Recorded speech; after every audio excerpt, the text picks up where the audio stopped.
Molta calor aquests dies, es nota que ja ens apropem a l'estiu i en aquest punt també m'agradaria saber quina temperatura fan als mercats i ens ho explicarà, com sempre, l'analista de fons externs de Creant Crèdit Andorrà, Sheila Toledo. Bona tarda, Sheila. Molt bona tarda, Carles. Si no recordo malament, la setmana passada ens parlaves de les dades d'inflació dels Estats Units com l'estadística o podem dir com el punt més rellevant de tot el que ens vas explicar. Doncs et preguntaré, és obvi, quines dades importants s'han publicat aquesta setmana i si tenen relació amb aquestes dades d'inflació dels Estats Units. Efectivament, Carles, sí, aquesta setmana s'han publicat la dada d'inflació, s'ha publicat la dada d'inflació americana i avui començarem per aquesta. I és que la dada del maig va registrar una acceleració de la referència general d'una dècima fins al 2,4 en línia amb les estimacions del consens. Per la seva banda, la dada subjacent es va mantenir estable en el 2,8, posant de manifest l'absència, ara per ara, de l'impacte dels aranzels en l'economia, fet que va alimentar les expectatives de retallades de tipus per part de la FED, amb els futurs descomptant 51 punts bàsics de baixada acumulades fins al desembre. La veritat és que tot el protagonisme ha estat aquesta setmana pels afers a l'altre costat de l'Atlàntic, i parlem dels Estats Units, amb la inflació, amb l'índex d'optimisme de les petites empreses pujant per primera vegada aquest any. Veurem si finalment agafa o no tracció les primes americanes, la tragicomèdia protagonitzada per Trump i la seva guerra comercial. Bé, en aquest sentit, la incertesa jurídica persistia amb l'acord d'apel·lacions dels Estats Units prorrogant la suspensió temporal de la sentència que invalidava els arancels. Novament serà el 31 de juliol per presentar aquestes al·legacions. Són bones i no tan bones notícies, entenc jo, però què han fet als mercats, Sheila?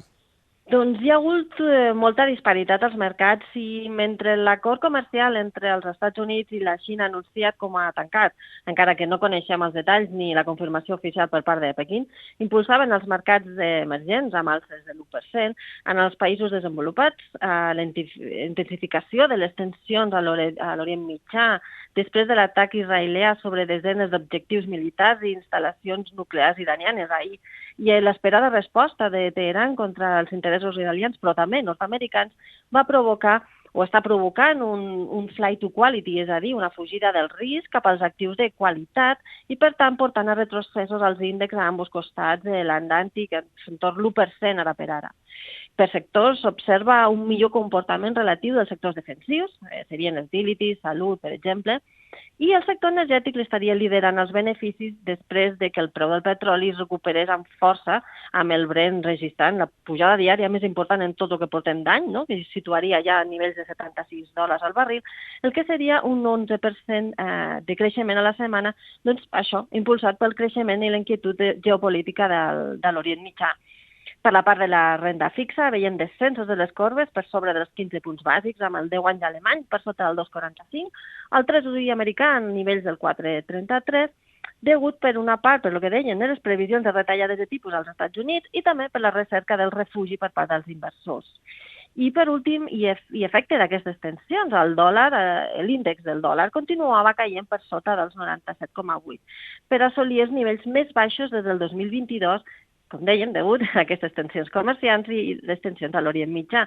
D'aquesta manera, el bitllet verd es situaria a 1,16 euros al dòlar.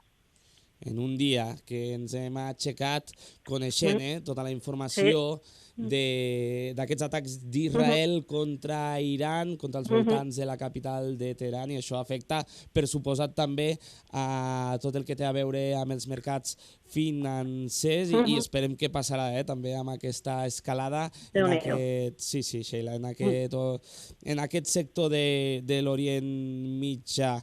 Però per la pròxima setmana no podem saber políticament què passarà en aquestes batalles, però quines dades podrem conèixer sobre els aspectes més econòmics, Sheila? Doncs la setmana que ve es publicarà la dada final d'inflació corresponent al mes de maig per a l'eurozona, així com el butlletí oficial econòmic del BCE. Important serà l'índex de salut econòmica, el CIU alemany, especialment pel que fa a les expectatives. I tot i això, continuem la ronda de reunions de Banc Central i en aquest cas destaquem la del BOE, el Banc d'Anglaterra, i la FED dels Estats Units, on malgrat no s'esperen canvis, sí estarem molt atents a les declaracions posteriors. Més inflació, més dades i el context político-socioeconòmic, tot agrupat, europeu i mundial, detallat també per la Sheila Toledo, analista de fons externs de Creant Crèdit Andorra, en aquesta secció de cada divendres, sobre la mirada als mercats, sobre els mercats borsaris, i divendres vinent més, Sheila? Més i millor, Carles. Bon cap de setmana. Vinga, igualment. Ens veiem, adeu.